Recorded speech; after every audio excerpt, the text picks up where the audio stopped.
പ്രിയ സജ്ജനങ്ങളെ, സാദരനമസ്കാരം. വാൽമീകി രാമായണം തത്വവിചാരത്തിലൂടെയുള്ള യാത്രയിലേക്ക് ഏവർക്കും സ്വാഗതം. രാമന്റെ ജീവിതം, അതാണ് രാമന്റെ സന്ദേശം. നമുക്ക് രാമായണത്തിന്റെ തത്വവിചാരത്തിലൂടെയാണ് യാത്ര ചെയ്യേണ്ടത്. രാമായണത്തിന്റെ കഥ നാം അവതരിപ്പിച്ചു കഴിഞ്ഞതാണ്. ഇന്ന് നമുക്ക് ചിന്തിക്കേണ്ടത് ദശരഥ മഹാരാജാവിനെ കുറിച്ചാണ്. അദ്ദേഹം കോസല രാജ്യത്തിന്റെ രാജാവാണ്. കോസല രാജ്യത്തിന്റെ തലസ്ഥാനമാണ് അയോധ്യ. അദ്ദേഹത്തിന് 3 ഭാര്യമാരുണ്ട്. കൗസല്യാണ് ഒന്നാമത്തേത്, കൈകേയി, സുമിത്ര, ഇങ്ങനെ 3 ഭാര്യമാര്. വിവാഹം കഴിഞ്ഞു അനേക വർഷമായിട്ടും കുട്ടികളില്ല. മക്കളില്ലാത്തത് വല്ലാത്ത ദുഃഖത്തിന് കാരണമാണ്. ഒരു പുരുഷനും സ്ത്രീയും ജീവിക്കുമ്പോൾ, വിവാഹിതരായിട്ട് ജീവിക്കുമ്പോൾ മക്കളില്ല എങ്കിൽ അവർക്ക് വല്ലാത്ത ഒരു ശൂന്യത അനുഭവപ്പെടും. ആയിരക്കണക്കിന് ദമ്പതിമാർക്കാണ് മക്കളില്ലാത്തത്. പലരും പരിഹാരമായിട്ട് അനാഥ മന്ദിരങ്ങളിൽ നിന്നും മറ്റും ദത്തെടുത്ത് കുട്ടികളെ വളർത്തുന്നുണ്ട്. വളരെ വളരെ നല്ല കാര്യം തന്നെയാണ്.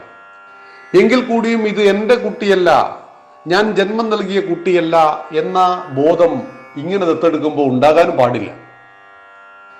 ഇവിടെ 3 ഭാര്യമാരിലും മക്കൾ ഉണ്ടാകാത്തത് കൊണ്ട് നിരാശനായി തീർന്ന ദശരഥ മഹാരാജാവ് ഒരു ശാന്തിയും അദ്ദേഹത്തിന് ലഭിച്ചില്ല.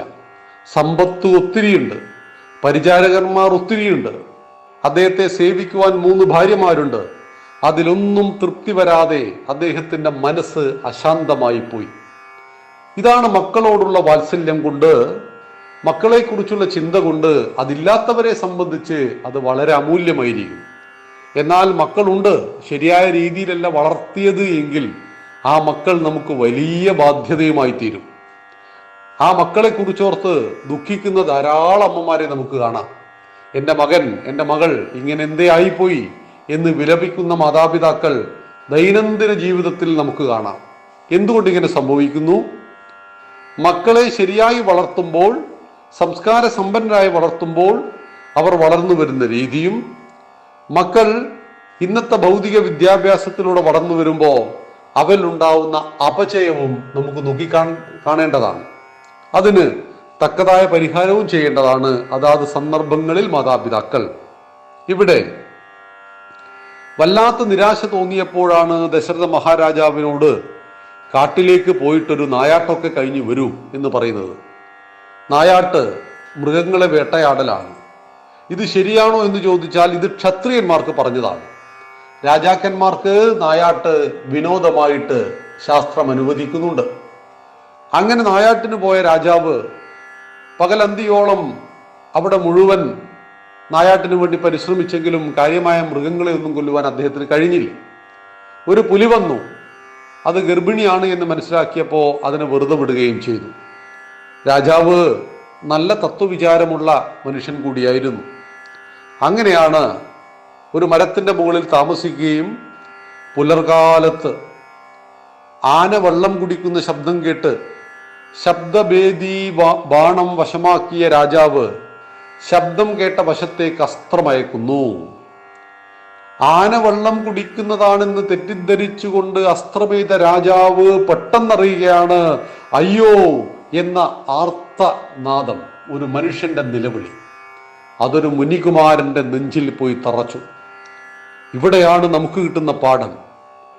ഏതൊരു വിഷയത്തിൽ പ്രതികരണം ചെയ്യുമ്പോഴും ആ വിഷയത്തിൽ നാം കൃത്യമായ പഠനം നടത്തിയിരിക്കണം. ഒരു വിഷയത്തെ വിമർശിക്കുമ്പോൾ ആ വിഷയത്തെ ആഴത്തിൽ പഠിച്ചിരിക്കണം. അതുകൊണ്ടാണ് പറയുന്നത് ഗ്രന്ഥകാരനേക്കാളേറെ അറിവുണ്ടാകേണ്ടത് നിരൂപകനാണ് എന്ന്. ദശരഥ മഹാരാജാവ് ഇത് ആനയുടേതാണോ മറ്റെന്തെങ്കിലുമാണോ ശബ്ദമെന്ന് അദ്ദേഹം കൃത്യമായി മനസ്സിലാക്കിയില്ല. അപ്പോഴേക്കും അദ്ദേഹത്തിന്റെ ധാരണ അത് തന്നെയാണ്, ആന വെള്ളം കുടിക്കുന്നത് തന്നെയാണ് എന്ന ഭാവേന അദ്ദേഹം അസ്ത്രമെയ്തു.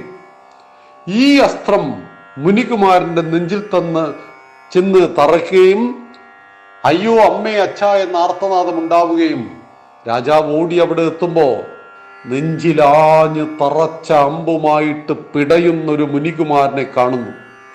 ആ മുനികുമാരൻ പറയുകയാണ്, അങ്ങ് ആരാണ്? എന്തിനാണിത് ചെയ്തത്? പറയുകയാണ്, ക്ഷമിക്കൂ കുമാര, തെറ്റുപറ്റിപ്പോയി, ഞാൻ അറിഞ്ഞില്ല, ഞാൻ ആന വെള്ളം കുടിക്കുന്നതാണെന്ന് കരുതിയിട്ട് അയച്ചതാണ്. എൻ്റെ അമ്പ് വലിച്ചൂരി എന്നെ മരിക്കുവാൻ അനുവദിക്കൂ എന്നായി മുനികുമാരൻ. അമ്പ് വലിച്ചൂരി മുനികുമാരൻ മരിച്ചു. മരിക്കുന്നതിന് തൊട്ടു മുമ്പ് കുമാരൻ പറഞ്ഞു, എൻ്റെ വൃദ്ധരായ മാതാപിതാക്കൾ, അവർ രണ്ടുപേർക്കും കണ്ണ് കാണില്ല, അതുകൊണ്ട് മഹാരാജാവേ, അങ്ങ് വെള്ളവുമായിട്ട് അവരുടെ അരികിലേക്ക് ചെല്ലൂ, അവർക്ക് ഒരു തുള്ളി വെള്ളം കൊടുക്കൂ എന്ന് പറഞ്ഞു.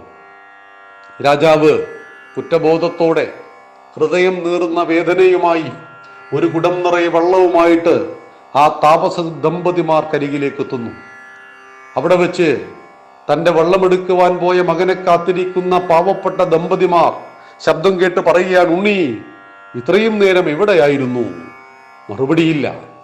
ആരാണത് ചോദിച്ചു. ഞാൻ ദശരഥ മഹാരാജാവ്. പറയൂ, എൻ്റെ മകനെവിടെ? അതായിരുന്നു ചോദ്യം. നിങ്ങളുടെ മകൻ എൻ്റെ കയ്യാൽ അബദ്ധവശാൽ മരണപ്പെട്ടു. കാര്യങ്ങളൊക്കെ വിശദീകരിച്ചു കൊടുക്കുകയാണ്. എത്രയും പെട്ടെന്ന് ഞങ്ങളെയും കൊണ്ട് അവിടേക്ക് ചെല്ലൂ. അവിടേക്ക് ചെന്നു. ചിത കൂട്ടി അവനെ ദഹിപ്പിച്ചു. ആ ചിതയിലേക്ക് എടുത്ത് ചാടുന്നതിന് മുമ്പ് ഈ വൃദ്ധ താപസൻ ശപിക്കുകയാണ് ദശരഥനെ. മകൻ വേർപെട്ടു പോയ ദുഃഖത്തിൽ ഞങ്ങൾ അഗ്നിയിൽ ചാടി മരിക്കുന്നു. ദശരഥ, നീയും നാളെ പുത്രവിയോഗത്താൽ നീറി ഹൃദയം പൊട്ടി മരിക്കും. ഇതായിരുന്നു ശാപം. നോക്കൂ, ദശരഥ മഹാരാജാവ് അറിയാതെ ചെയ്തു പോയൊരു തെറ്റ്, അത് ഒരു മുനികുമാരന്റെ മരണമായിരുന്നു. തെറ്റ് അറിയും അറിയാതെയും ചെയ്യുമ്പോഴും അതിൻ്റെ പാപം നമുക്ക് ലഭിച്ചിരിക്കും. അറിഞ്ഞു ചെയ്യുന്ന തെറ്റുകളുടെ പാപത്തിന്റെ ശക്തി കുറയും. അറിഞ്ഞു ചെയ്യുന്ന തെറ്റുകൾ പാപത്തിന്റെ ശക്തി കൂടും, അറിയാതെ ചെയ്യുന്നത് ശക്തി കുറയും. ഇവിടെയാണ് തെറ്റുകൾ സംഭവിക്കുവാൻ സാധ്യതയുണ്ട് എങ്കിൽ അത് കൃത്യമായി വിലയിരുത്തപ്പെടേണ്ടതാകുന്നു. എന്താണ് ദശരഥ മഹാരാജാവ് ചെയ്ത തെറ്റ്? അദ്ദേഹം രണ്ടാമതൊന്നുകൂടി ആലോചിച്ചില്ല. ആന തുമ്പിക്കൈ കൊണ്ട് വെള്ളം കുടിക്കുമ്പോൾ മാത്രമല്ല, മനുഷ്യൻ കുംഭം കൊണ്ട് വെള്ളമെടുക്കുമ്പോഴും ഇതേ ശബ്ദമാണ് ഉണ്ടാവുക. ഇതൊരു സാമാന്യ ബുദ്ധി മാത്രമേ ആവശ്യമുള്ളൂ ഇതിന്. മനുഷ്യൻ ഒരു കുംഭം നദിയിലേക്ക് ഇറക്കി വെക്കുമ്പോൾ അതിലേക്ക് വെള്ളം കാരുമ്പോൾ ഉണ്ടാവുന്ന ശബ്ദം തന്നെയാണ് ആന വെള്ളം കുടിക്കുമ്പോഴുള്ളത്. ഈ സമാനതകളിൽ 50-50%. ഇത് ആനയാണോ മനുഷ്യൻ വെള്ളമെടുക്കുകയാണോ? ഇത് രണ്ടിനെ വിലയിരുത്തുവാൻ രാജാവ് പരിശ്രമിക്കേണ്ടതായിരുന്നു. എന്നാൽ 100% രാജാവ് തീരുമാനിച്ചു ഇത് ആന വെള്ളം കുടിക്കുന്നത് തന്നെയെന്ന്. അവിടെയാണ് രാജാവിന് അബദ്ധം പറ്റിയത്.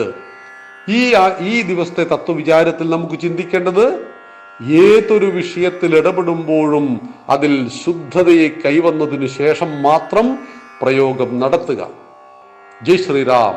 നന്ദി, നമസ്കാരം. വന്ദേ മാതരം.